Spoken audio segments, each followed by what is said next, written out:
Thanks for tuning in. I'm Michael Watson, and this is the InfluenceWatch podcast. In this episode, a federal worker union president takes a leave of absence after 10 people alleged he sexually harassed union employees. We look at how the Annie E. Casey Foundation drifted toward the hard left, and Senator Mike Lee of Utah calls for treating the American Bar Association like a normal left-of-center interest group in the judicial nomination process. It should go without saying that licking a subordinate's ear is not appropriate conduct for a boss. But for a union boss? According to former American Federation of Government Employees Communication Director Brett Copeland, current AFGE President J. David Cox licked his ear in a hotel room. Copeland resigned shortly thereafter. Needless to say, this is a problematic situation for AFGE, the largest union representing non-postal federal government employees, which already has its share of difficulties. In 2017, federal labor relations commentator Bob Gilson called AFGE the most corrupt labor union in the USA, for the comparatively high number of union officers or employees convicted or pleading guilty to offenses after Department of Labor investigations. As of August 2017, AFGE officials had committed 60% of DOL-investigated corruption offenses in the federal and postal sector labor movement that Gilson analyzed, with 11 convictions or pleas in 2017 through August alone. Copeland apparently wasn't alone. 10 current or former AFGE personnel told Bloomberg News that they witnessed or experienced inappropriate conduct by Cox, said to range from, quote, lewd comments to unwanted sexual advances. After the allegations emerged, Cox denied all the allegations and announced an internal investigation, from which he recused himself. He also took a leave of absence. The allegations themselves aren't the only problematic look for the labor union.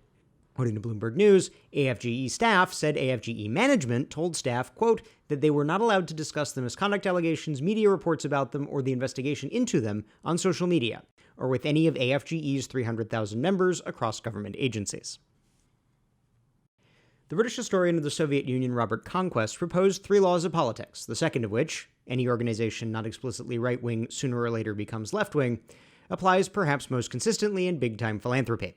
The Ford Foundation, the J. Howard Pew Freedom Trust, and the John D. and Catherine T. MacArthur Foundation. All mega foundations created by free enterprise-minded businessmen, all later hijacked by left-wing interest groups or descendants. This week at CapitolResearch.org, my colleague Martin Wooster studies yet another case of Conquest's second law, the Annie E. Casey Foundation. The foundation received most of its funding from the estate of James E. Casey, the founder of UPS, and from the initial public offering of UPS stock.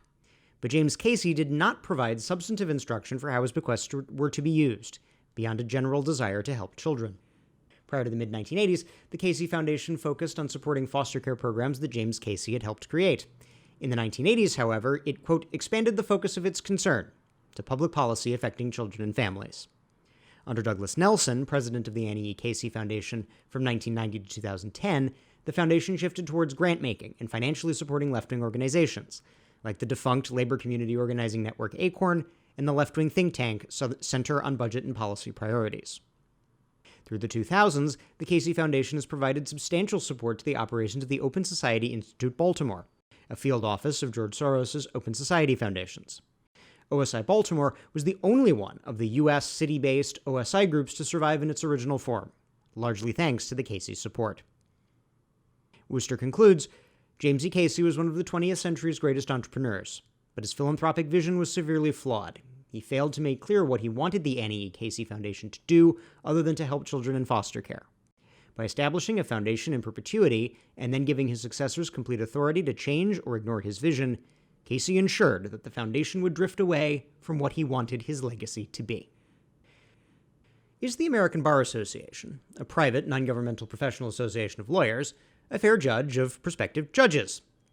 A number of Republicans, most prominently Senate Judiciary Committee member Mike Lee of Utah, are concluding no it isn't this week, with Lee calling to, quote, suspend the unique access the ABA has to the judicial nomination processes until a thorough investigation and review is undertaken that explores how it conducts its affairs. This week's particular controversy concerns the nomination of Lawrence Van Dyke to the 9th U.S. Circuit Court of Appeals.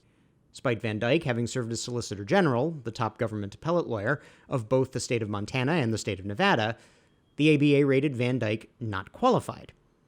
The reasoning? Van Dyke supposedly lacks humility, does not have an open mind, and other vague assessments. As Adam J. White, a law professor at George Mason University, argues, quote, we're expected to take the ABA's disparagement at face value. and we have very good reason not to take the ABA's judgment at face value. Thomas Jipping of the Heritage Foundation notes that at least 4 studies over the last 2 decades show a systemic bias against Republican nominees. The ABA itself has taken a number of official positions aligned with left-of-center interests. And in this particular case, Carrie Severino of the Judicial Crisis Network has alleged that the ABA's lead evaluator on the Van Dyke nomination has a history of making political contributions to Van Dyke's political opponents, specifically a candidate Van Dyke challenged for a seat on the Montana Supreme Court. And that leaves us with Senator Lee's proposal that the ABA either fix its evaluation process or lose any privileged access the Senate and White House would grant to it. In short, if the ABA wants to behave like just another liberal interest group, or worse, a partisan hack outfit like Demand Justice, it should be treated as such. That's our show for this week. If you're listening to this on YouTube, we encourage you to subscribe on iTunes or Stitcher, and if you have subscribed, thank you, and please leave us a 5-star rating. We'll see you next week.